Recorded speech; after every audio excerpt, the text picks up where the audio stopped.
Hello, good evening, good afternoon.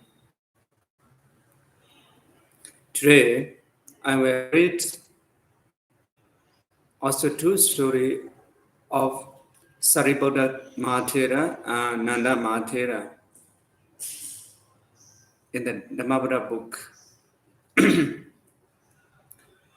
The story of Sariputta, while residing at Veluvana, the bamboo grove monastery in Rajagaha, the Buddha uttered verses 11 and 12 of this book with reference to Sariputta Sanjaya, a former teacher of the chief disciples, the Venerable Sariputta and the Venerable Moggallana, formerly Upadesa and Kalita.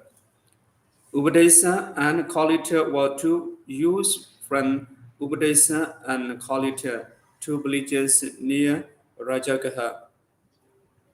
While looking at the shore, they realized the insubstantiality of things, and they decided to search for the way to liberation. First, they approached Sanjaya, the wandering ascetic at Rajagaha, but they were not satisfied with his teachings. So they went all over Jabudeva and came back to their native place after searching for, but not finding the true Dhamma.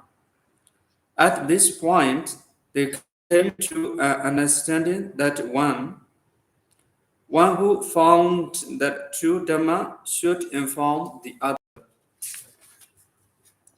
One day, Updesa came across Thera Assaji and learned from him the substance of the Dhamma.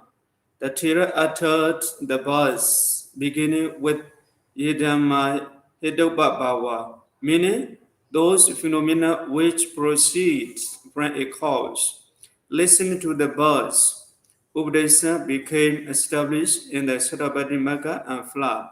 Then, as promised, he went to his friend Kalita, explained to him he, Upadesa, had attained the state of deathlessness and repeated the verse to his friend. Kalita also became established in Sodapati fruition at the end of the verse. They both remembered their former teacher and so went to Sanjaya and said to him, "We have found one who could point out the path to deathlessness. The Buddha had appeared in the world. The Dhamma has appeared. The Sangha has appeared.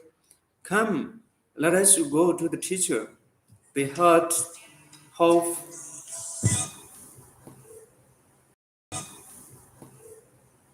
that their former teacher would go along with them to the Buddha, and by listening to the discourses, he too would come to realize Magga and Phala. But the Sanjaya refused. So Upadesa and Kalita, with the 250 followers, went to the Buddha at Veluvanam. There, they were initiated and admitted into the order as bhikkhus. Upadesa, a son of Rupasari, became known as Thera Sariputta. Kalita, as son of Moggallani, became known as the Thera Moggallana. On the seventh day after the initiation, Moggallana attained arahatship. Thera Sariputta achieved the same a fortnight after initiation. On that day, the Buddha made then his two chief disciples, Agasavaka. The two chief disciples then related to the Buddha how they went to the Giraga festival, the meeting with Thera Assaji, and their attainment of Sarabhati fruition. They also told the Buddha about their former teacher, Sanjaya, who refused to accompany them. Sanjaya said that, having been a teacher to so many pupils, for me to become his pupil would be like a jar turning into a drinking cup. Besides, only few people are wise, and the majority are foolish. Let the wise go to the wise, Gautama. The foolish would still come to me. Go your way, my pupils. Thus, as the Buddha pointed out, Sanjaya's false pride was preventing him from seeing true as true.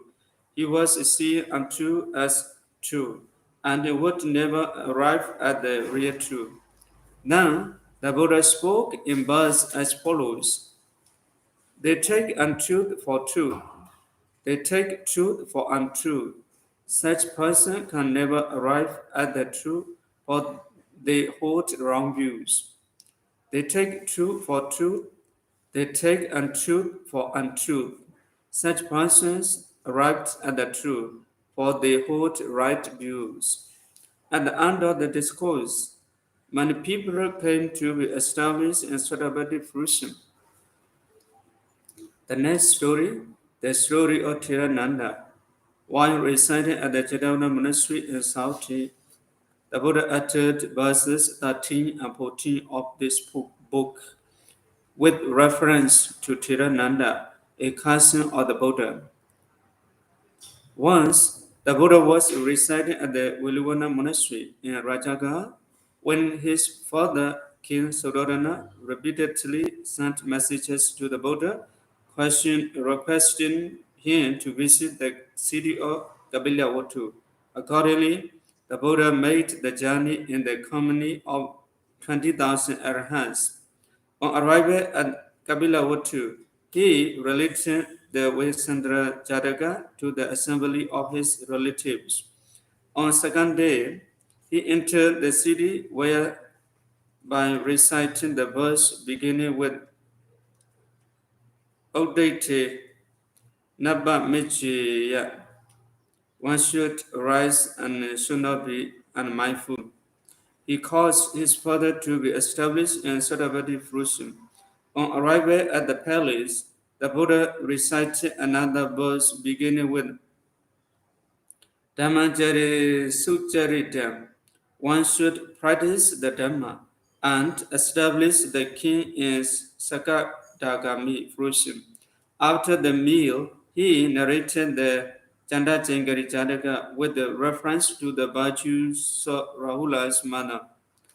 On the third day, there was the marriage ceremony of Prince Nanda, a cousin of the Buddha. The Buddha went there for alms and handed over the alms bowl to the Prince Nanda. The Buddha then departed without taking back the bowl. So the prince, holding the bowl, had to follow the Buddha. The bride, Princess Janabara Kalyani, seeing the prince following the Buddha, rushed forth and cried out to the prince to come back soon. At the monastery, the prince was admitted into the order as a bhikkhu. Later, the Buddha moved into the monastery built by another Bandika, Jeddah Park in Saudi. While residing there, Nanda was discontented and half-hearted and found little pleasure in the life of a bhikkhu. He wanted to return to the life of householder because he kept on remembering the words of Princess Janabala Kalyani, imploring him to return soon. Knowing this, the Buddha, by supernormal power, showed Nanda the beautiful female devotees of the Taurasa world, who were far prettier than Princess Janabala Kalyani. He promised to get them for Nanda if the latter strove hard in the practice of the Dhamma. Other bhikkhus ridiculed Nanda by saying that he was like a hireling who practiced the Dhamma for the sake of beautiful women, etc. Nanda felt very much tormented and ashamed.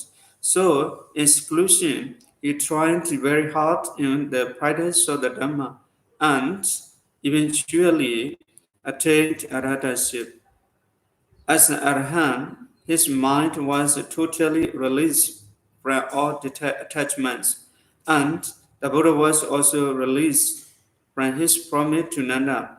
All his had been foreseen by the Buddha right from the very beginning. Other bhikkhus, having known that Nanda was not happy in the life of a bhikkhu, again asked him how he was faring.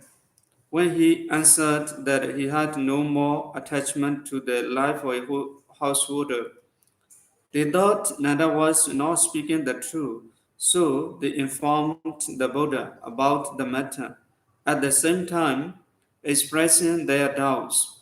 The Buddha then explained to them that previously the nature of Nanda was like that of an rooted house, but now it had grown to be like a well-rooted root one. Then the Buddha spoke in words as follows. Just as rains penetrates a badly roofed house, so also passion, raga, penetrates a mind not cultivated in tranquility and insight development. Samatha Vipassana. Just as rain cannot penetrate a well-roofed house, so also passion, raga cannot penetrate a mind well cultivated in tranquility and insight development. Samatha Vipassana. That's all today. I already read two stories of Venerable Sariputta Martyra and Venerable Nanda Martyra. I hope today also you will gain some knowledge and wisdom about the Dhamma. Thank you all for your listen.